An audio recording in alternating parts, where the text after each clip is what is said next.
Bueno, mil gracias, buenos días a todos y de verdad estoy muy agradecida por esta invitación y sobre todo que nos escuchen. Me encanta contar lo que hacemos, que no ha sido fácil, o sea, esto es un esfuerzo de 20 años, de mucha persistencia, de ensayo y error. Nosotros, y digo nosotros porque yo estuve en el equipo que creó la Corporación Excelencia en la Justicia. Fue un grupo de empresarios colombianos que después de la toma del Palacio de Justicia por el M-19, donde fue el holocausto de la justicia, empezaron a pensar, pero ¿qué hacemos nosotros por la justicia?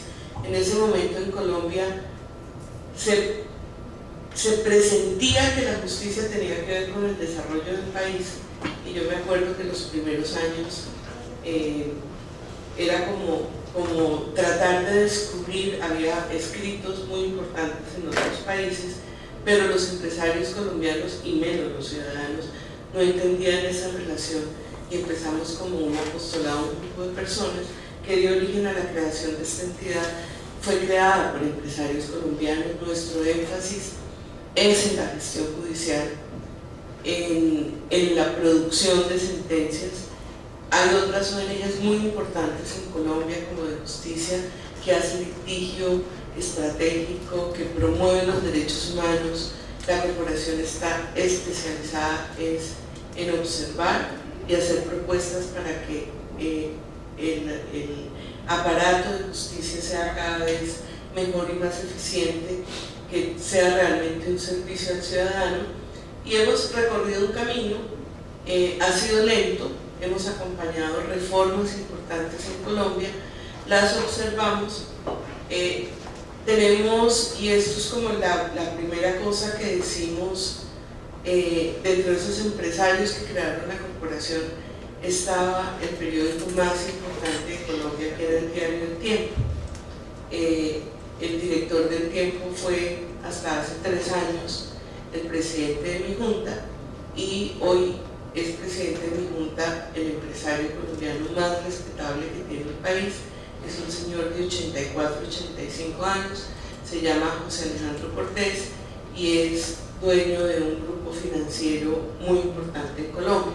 Entonces, el primer consejo es: nosotros necesitamos una caja de resonancia, y la alianza con los medios de comunicación es muy, muy importante si queremos incidir y si queremos realmente que nuestra voz sea escuchada. Como nos hemos dedicado, y ese es el objeto de esta charla, de qué manera observamos la administración de justicia, y lo hemos hecho con una metodología que nosotros la llamamos los observatorios. Y nos hemos, lo primero que arrancamos fue como a tener esos indicadores clásicos, que aquí tengo, entra a mi página web. En la página web de la corporación hay un tablero de indicadores generales, los estamos volviendo gráficos, donde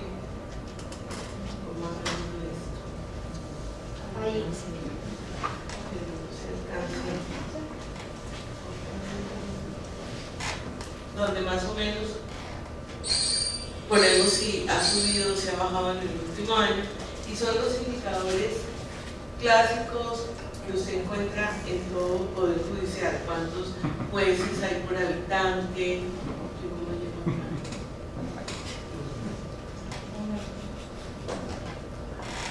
¿Cuántos fiscales hay? ¿Cuántos investigadores hay por fiscales?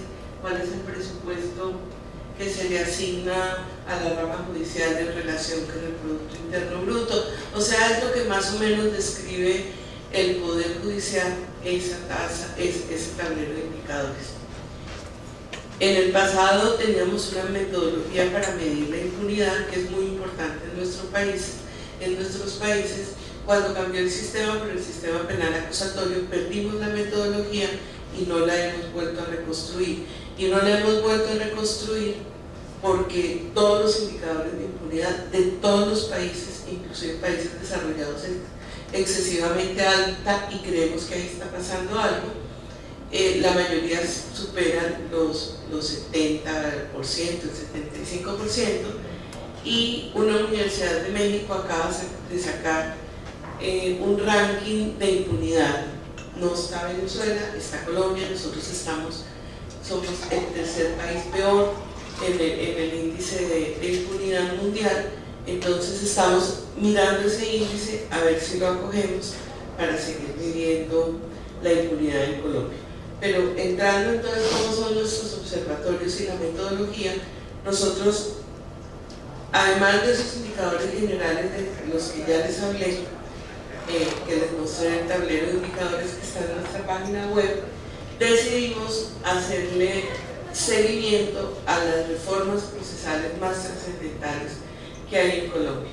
Arrancamos hace 11 años con el sistema penal acusatorio, le hacemos observación también a la reforma contenciosa administrativa, a el resto de materias que lo llamamos el Código General del Proceso, le hacemos observatorio a la jurisdicción de justicia transicional de restitución de tierras, y estamos haciendo un observatorio de tecnología y de apropiación de la tecnología en la rama judicial.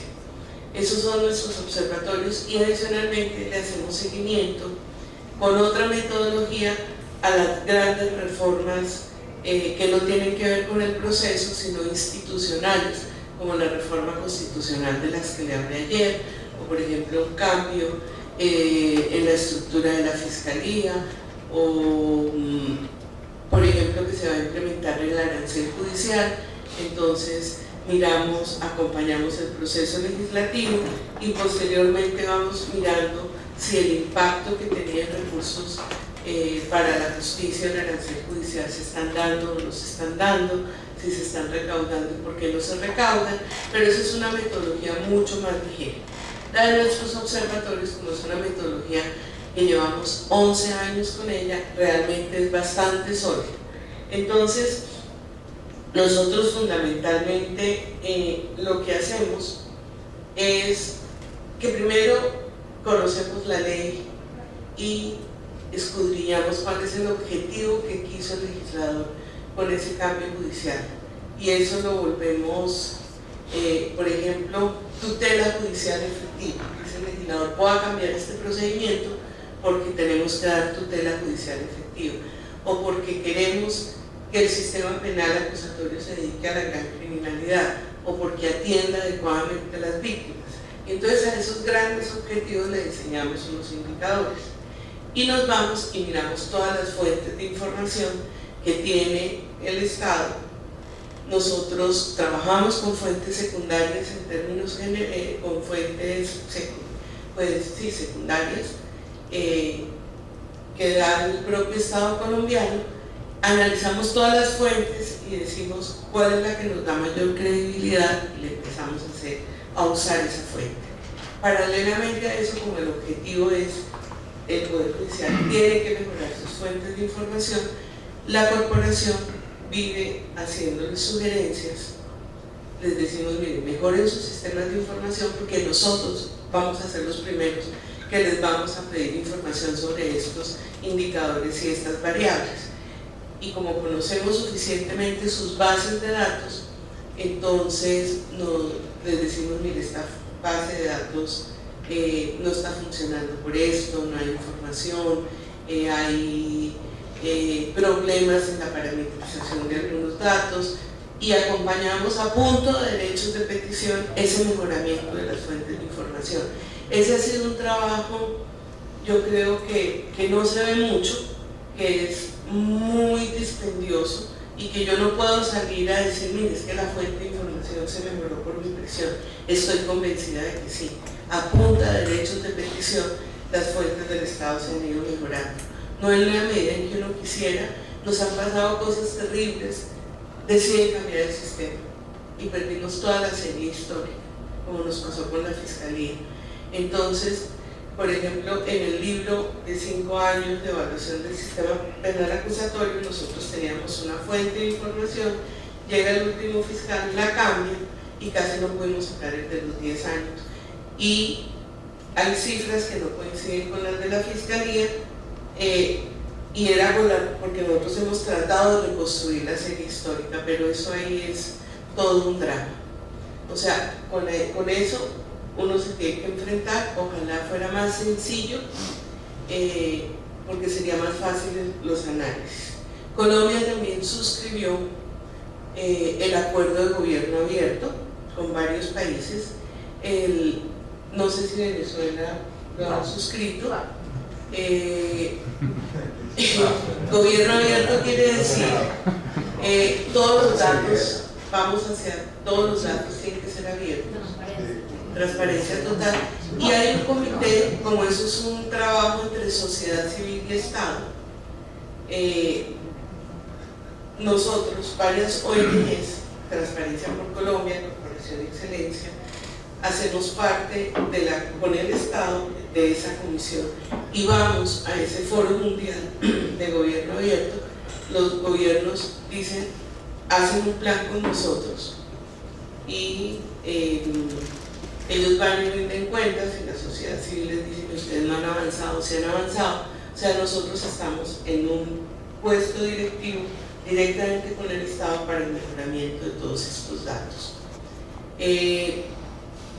Entonces, ese es el problema que tenemos con las fuentes, pero ahí vamos. Por ejemplo, cuando diseñamos el sistema penal acusatorio, nos dieron 132 indicadores. Como era imposible conseguir la información, los vinimos reduciendo, pero no nos hemos olvidado del resto.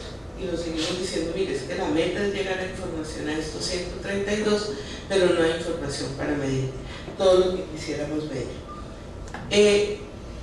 Adicionalmente, la corporación tiene su sede en Bogotá, nosotros no tenemos sede en las distintas regiones, entonces hemos hecho convenios con universidades regionales y con los muchachos que estudian procedimiento penal o procedimiento civil, y con los consultorios jurídicos hemos hecho convenios, y son esos muchachos con una metodología que nosotros les damos los que han observado las audiencias. Y también entonces tenemos información de esa observación de audiencias que enriquece el tema del seguimiento cualitativo y cuantitativo. Y sacamos informes. Al principio del diseño de los observatorios hacemos una línea de base, luego posteriormente sacábamos cada 6 meses y ahora nos vamos cada año. Y para poder tener datos a diciembre de cada año, el informe casi que lo estamos sacando al final del primer semestre del año siguiente, porque el Estado se demora en procesar los datos y nosotros también tenemos que demorar como 3 meses en mirarlos. O sea, nuestros informes salen 6 meses atrasados, desafortunadamente. Ese es el tema cuantitativo. También hacemos seguimiento jurisprudencial. La jurisprudencia puede fortalecer las instituciones procesales o las puede dañar. En Colombia, el sistema penal acusatorio, al principio, durante los primeros 5 años y aún hoy, tiene jurisprudencia que realmente ha cambiado el sistema penal acusatorio. Entonces nosotros hemos hecho alianzas con la universidad. La doctrina en Colombia ha estado muy atrasada por todos estos cambios procesales y porque los profesores de muchas universidades son los mismos jueces y magistrados. Ahora que ya se está profesionalizando la docencia, yo creo que y ya vienen doctores y la mayoría de los profesores es gente de tiempo completo dedicada al doctorado, dedicada a la docencia. Entonces creemos que se va a volver a fortalecer la doctrina, y la doctrina es muy importante. Entonces hemos hecho alianzas, y esto no lo hemos hecho sino para el sistema penal acusatorio, con la Universidad Javeriana, y sacamos un libro donde la corporación analiza la jurisprudencia y la seguimos analizando. Tenemos analizada la jurisprudencia de 11 años del sistema penal acusatorio y hacemos crítica. y hacemos crítica y le decimos, mire, Corte Suprema, usted no entendió el tema, esto no era así, el sistema lo variaron. Por ejemplo, cuando permitieron que el juez pudiera proponer pruebas, que lo propuso en un momento la Corte, gracias a Dios después lo cambiaron, pero ahí les dijimos, ustedes no están entendiendo lo que es el rol del juez en el sistema penal acusatorio. La Corte Constitucional lo entendió mucho mejor y empezó a adecuar el sistema, y ahí vamos, sin que tengamos pues la jurisprudencia, pero es muy importante esa observación de jurisprudencia.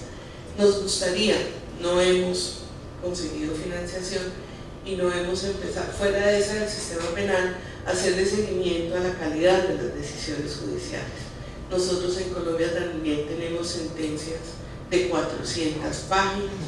Nosotros nos hemos leído para la jurisdicción de tierras 1.500 sentencias que ha producido esa jurisdicción desde su puesta en vigencia, y vemos realmente cómo la parte emotiva no tiene nada que ver con la parte resolutiva, cómo se equivocan los jueces, y sale el análisis de la corporación de eso. Nos gustaría hacer alianzas con universidades. Yo creo que a los jueces los debe rondar son sus pares, o los debe rondar la academia, y yo quiero mover eso en el país para que haya un observatorio a la calidad de las decisiones judiciales.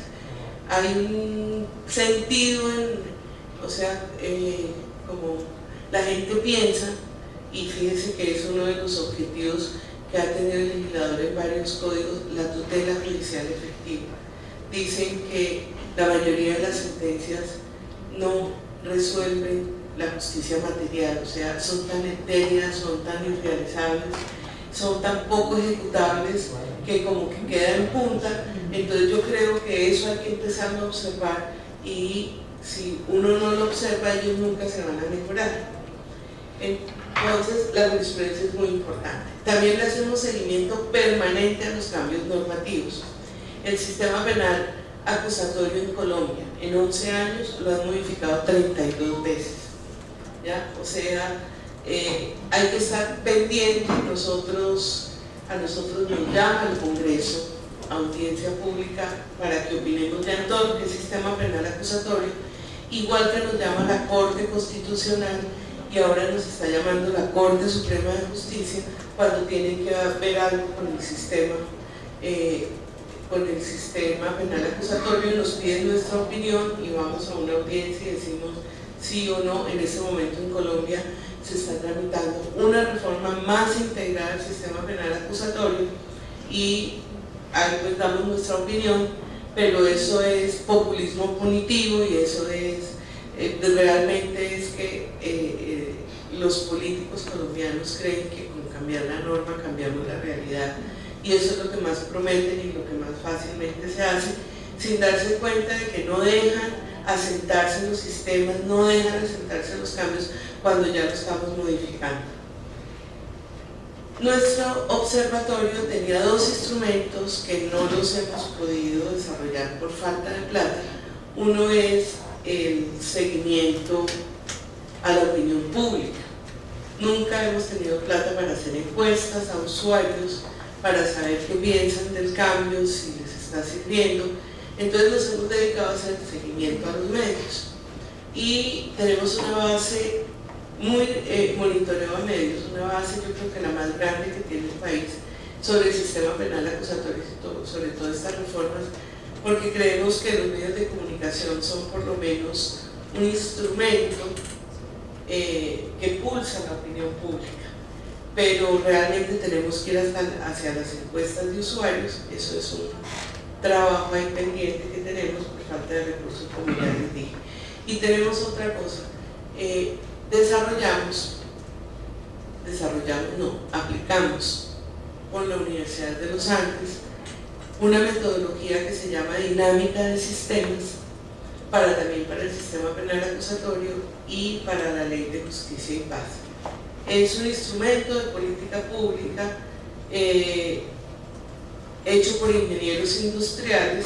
Es un software donde uno le pone algunas variables para saber, por ejemplo, si sale una ley de detención preventiva que la va a limitar. Entonces, ¿eso cómo afecta todo el sistema penal en Colombia? O sea, si va a haber excarcelación masiva, entonces esto cómo se puede cómo vuelve a entrar al sistema por reincidencia, o si de pronto vamos a quitar la audiencia de imputación, eso cómo va a mejorar los tiempos procesales. O sea, eso es un sistema para predecir, y que ayuda o da elementos al que toma políticas públicas. Lo tenemos ahí, lo hemos aplicado 2 veces. Yo creo que eso es un potencial que podemos tener para el tema. Hacemos comparaciones internacionales cuando hay información, siempre tratamos de compararnos con otros países, y también nuestra metodología, que esa es la más rica, la podemos compartir con ustedes, es el estudio de casos. O sea, cogemos un número X de casos, miramos cómo se ha desarrollado el proceso, cómo se traen las pruebas al proceso, si se están cumpliendo, y eso es muy exigente, necesita uno mucho tiempo porque estudiar un caso, y nos gustaría también coger, en Colombia está polarizada en 2, o sea, hay 2, y la oposición dirigida por el presidente Uribe dice que la justicia lo ha perseguido políticamente. Eso es como esos deseos que yo quisiera coger como 4 o 5 de esos casos paradigmáticos, hacer un tribunal incluso con jueces extranjeros, con la academia, analizar tranquilamente esos casos y darnos una idea de si ahí hubo o no hubo persecución política y si el caso estuvieron bien tratados. Yo creo que eso es una necesidad en Colombia y es muy importante para algunos casos muy significativos. Tampoco lo hemos podido desarrollar.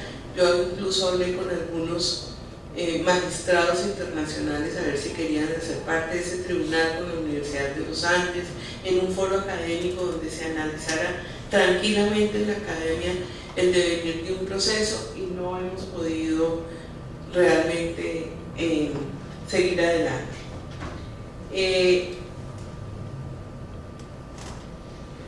Yo creo que esto les tengo aquí todo.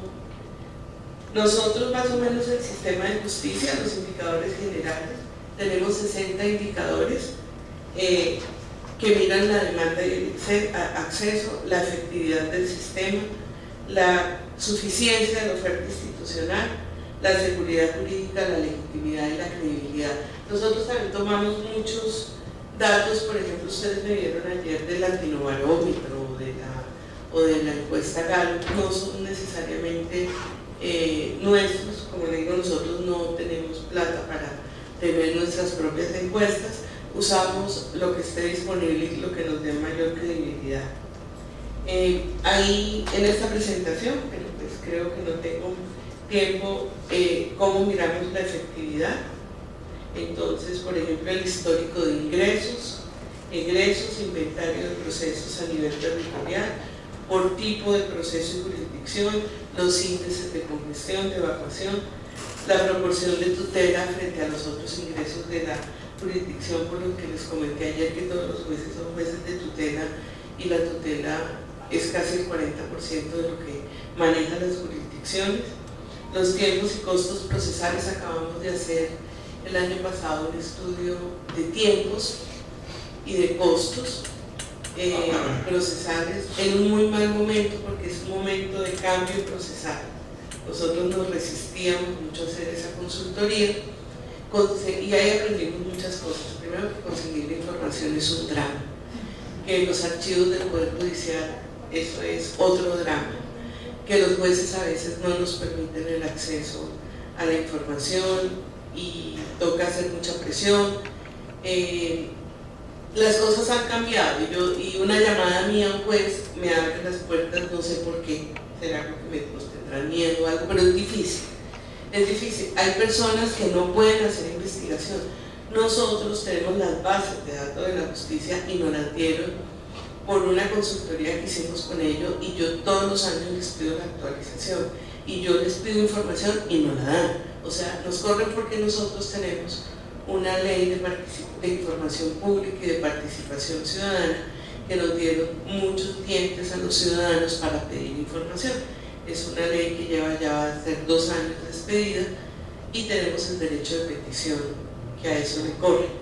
¿Ya? O sea, saben que tienen que correr y me escriben y me dicen no tenemos la información, denme más plazo. O sea, hay una conciencia ya a las entidades públicas. En eso sí estamos diferentes, en eso hay mayor apertura, y uno puede conseguir, ustedes por ejemplo pueden entrar al Ministerio de Hacienda de Colombia y hay un portal de transparencia financiera que es impresionante. Ahí saben a quién contratan, cuánto contratan, todo está ahí, uno sabe a quién le pagaron ese. O sea, Colombia ha avanzado mucho en esa apertura de datos, entonces cada vez es más fácil, pero pues es de trabajo. En demanda de acceso, entonces medimos más o menos las barreras de acceso, el porcentaje de personas que acuden al sistema de justicia.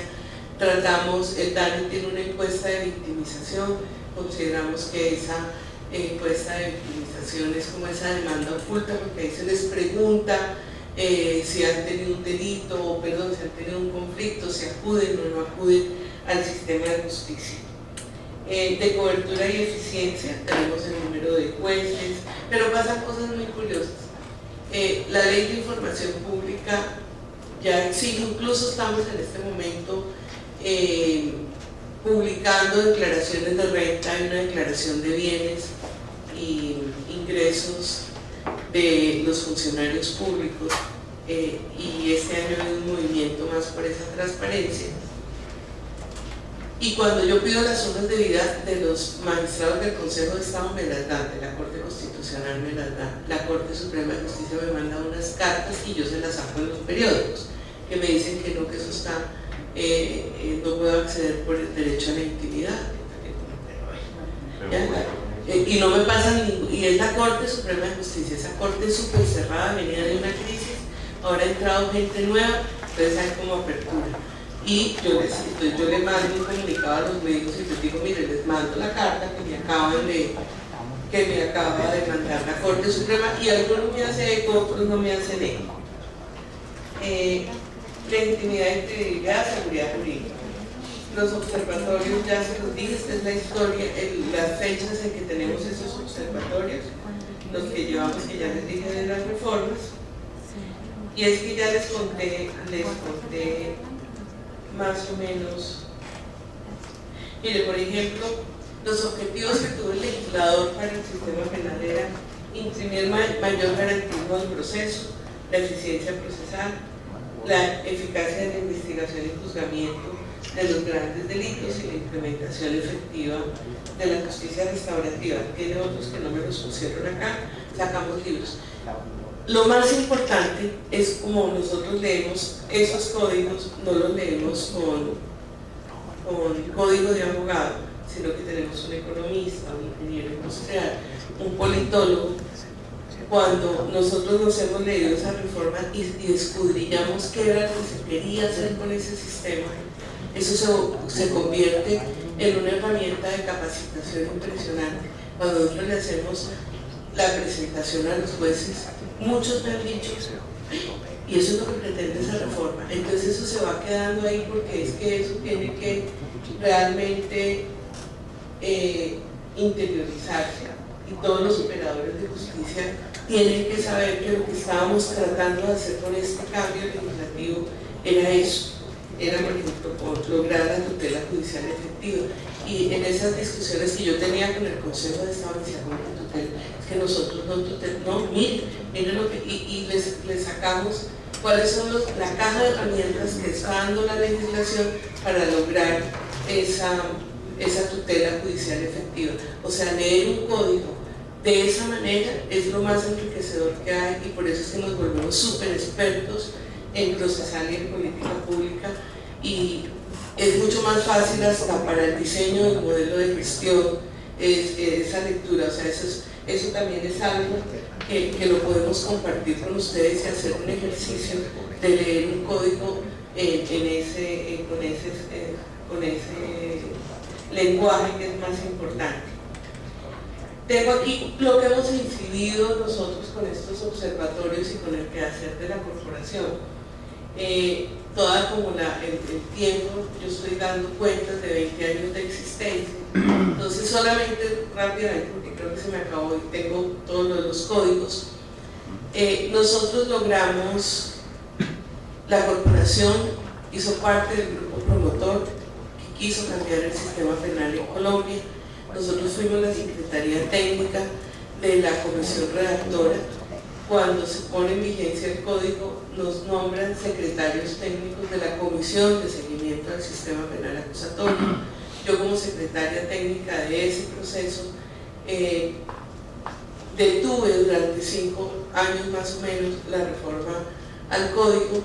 Luego nos pusimos a trabajar en qué era importante cambiar al código, y ahí fue cuando surge acabemos la audiencia de imputación, que eso le está produciendo un tiempo innecesario al proceso, o prohibamos que todas las pruebas se tengan que leer, porque incluso hasta la sentencia se tenía que leer, y nosotros hemos visto por televisión magistrados de la Corte Suprema leyendo durante 4 días una sentencia, ¿ya? O sea, y sin público.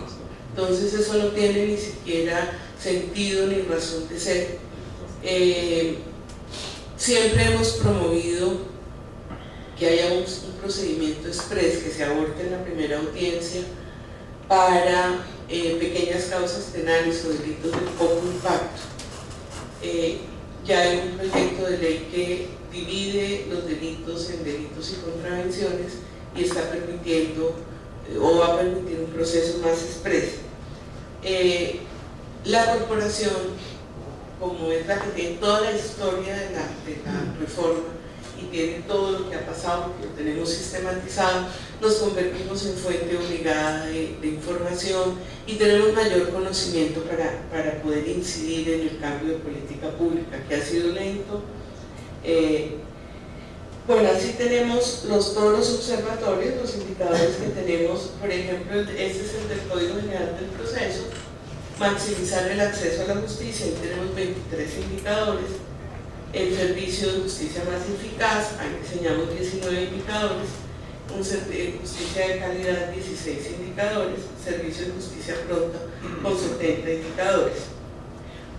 Nosotros, ¿cómo hacemos con él? Nosotros sacamos los análisis y tenemos comités de expertos por cada una de las materias.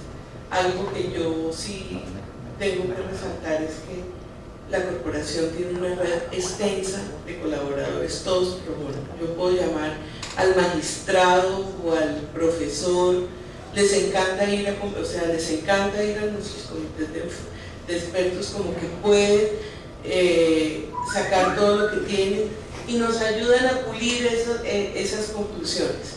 Cuando he pasado por el comité de expertos, yo enseguida me reúno con las instituciones.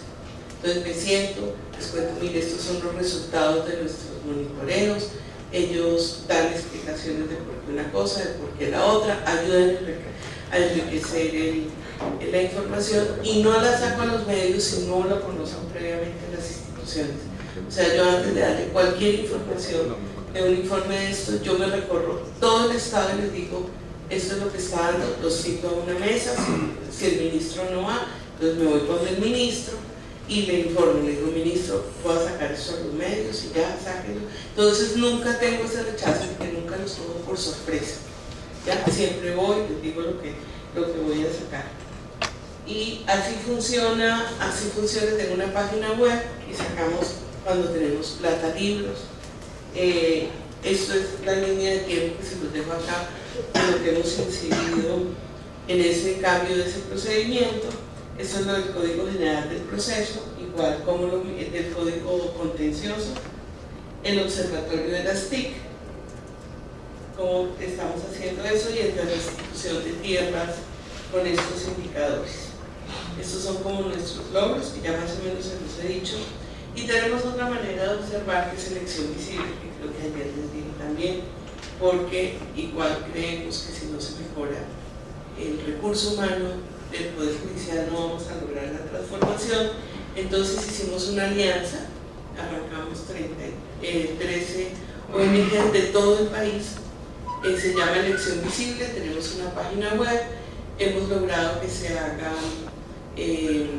haga instrucción pública, que se haga audiencia pública, bien sea por internet o por televisión. El 9 de junio es la audiencia de los 3 candidatos para fiscal, va a ser por televisión. Todos los 3 candidatos han ido a mi oficina la semana pasada, mañana va una de las candidatas que quiere más información, se han sentado toda una mañana o una tarde con nosotros a oír nuestra opinión del sistema penal acusatorio de la Fiscalía. Acaban de cambiar el ministro va el lunes a mi oficina a sentarse conmigo a trabajar con todo mi equipo para oír lo que yo pienso del sistema de justicia. Entonces, en la Elección Visible hemos logrado las audiencias públicas, la inscripción, logramos que el presidente de la República, ayer estaba mostrando allí una intervención del presidente de la República cuando la crisis de la Corte Constitucional por el escándalo del magistrado Pretel, en que dijo: yo me voy a autorregular y voy a acoger la propuesta que hace Elección Visible y la Corporación Excelencia en la Justicia para el cargo de la terna del fiscal general. Me llamó un lunes, hace como un mes, y me dice: voy a coger el sistema que ustedes me propusieron para la Corte Constitucional. Y yo le dije: no, presidente, pero ¿cómo lo va a hacer? Si es que el fiscal es como el vicepresidente, ese sistema no le sirve para eso. Y me dijo: no, lo voy a hacer. Nos funcionó muy bien, fue muy criticado el esquema porque resultaron en la terna los mismos 3 que estaban sonando antes del decreto, pero sirve para una cosa muy importante: nos dan a la sociedad civil 5 días para que nosotros podamos dar tachas u opiniones sobre los candidatos. El Congreso de la República nos hace también audiencia pública cuando a él le corresponde el nombramiento de la terna, y yo hago una alianza con decanos y nos vamos los decanos y se van las ONGs, y nosotros le hacemos en el auditorio del Senado y directo en televisión las preguntas a los candidatos. Esto no hemos logrado que lleguen los mejores, pero por lo menos estamos siendo más transparente el asunto, y así más o menos observamos la justicia. Hablábamos con Laura, y me tomó 2 minuticos, que nosotros producimos muchos documentos técnicos. Cuando yo se los presento a mi junta, que es todo de empresarios, me dicen: no le entiendo. Creo que nos estás diciendo un curro de cosas importantísimas, pero no sabemos. Y realmente eran documentos de 180 páginas, de 200 páginas, y nos han obligado desde hace año y medio. Tengo pro bono una empresa de comunicaciones, a ver si logramos eso, traducirlo al lenguaje ciudadano y empresario. Ha sido muy duro, entonces arrancamos primero con estas infografías como para resumir al máximo el tema y sacar las cosas importantes, y en esas estamos. Es un trabajo, a ver, podemos mostrar logros porque ha pasado una cosa muy especial en la corporación, porque ha habido permanencia de subdirectores y más o menos del equipo. O sea, tenemos aún la historia. La junta directiva, les cuento cosas íntimas, pues yo ya casi tengo edad de retiro, y me decían: pero es que además mi equipo se lo vive llevando el gobierno y la fiscalía, toda la gente que yo formo se la lleva. Entonces dicen que esa también es función de uno, formar gente para esta investigación, pero el drama me queda a mí. Entonces mi junta, que es de empresarios, llegaron empresarios jóvenes, muy jóvenes, que tienen otra visión del mundo, y me han obligado a tener lenguaje ciudadano, me obligaron a hacer una agenda estratégica y me dijeron: usted se puede retirar, usted tiene que escribir un documento con su información y con sus propuestas, porque si usted se va, ¿cómo hacemos? Y estoy terminando un documento que se llama Caracterización de la Justicia en Colombia y una propuesta de agenda estratégica. y ahí traté de englobar todo el conocimiento de la corporación. Estoy tratando también de que eso quede en la página web, porque uno, pues somos muy poquitos y uno no tiene tiempo para hacer comunicaciones, para estar en todos los foros, para hacer, es un drama, es que las ONGs realmente trabajamos con las uñas, pero es muy importante empezar a sistematizar el conocimiento que uno tiene, porque yo me atrasé y el desatrase ha sido muy duro para lograr eso. O sea, yo espero que el día que me retire de la corporación realmente haya sistematizado ese conocimiento y que está al servicio de todo el mundo. O sea, ahí vamos a tener las metodologías, lo que nosotros producimos es para todo el mundo. Eso es una de las reglas que tiene la corporación, y se lo digo también a las autoridades. Nosotros no tenemos información privada, información. Lo único que nos hemos logrado, hemos atajado un poquito, es el tema de restitución de tierras mientras eso arrancaba, porque eso es justicia transicional, eso tiene que ver con grupos que están en conflicto armado, hay muchas amenazas a los defensores del tema de derechos humanos. Entonces yo no podía salir, porque las cifras son muy malas, salir con una cifra de decir, mire, esto no ha servido cuando no lleva sino 3 años. Entonces me detengo, es más para no hacerle daño a las instituciones. Entonces así observamos la justicia, es un trabajo realmente, hay que ser permanente, y uno de los logros realmente los puede ver uno después de 10 años, antes es imposible.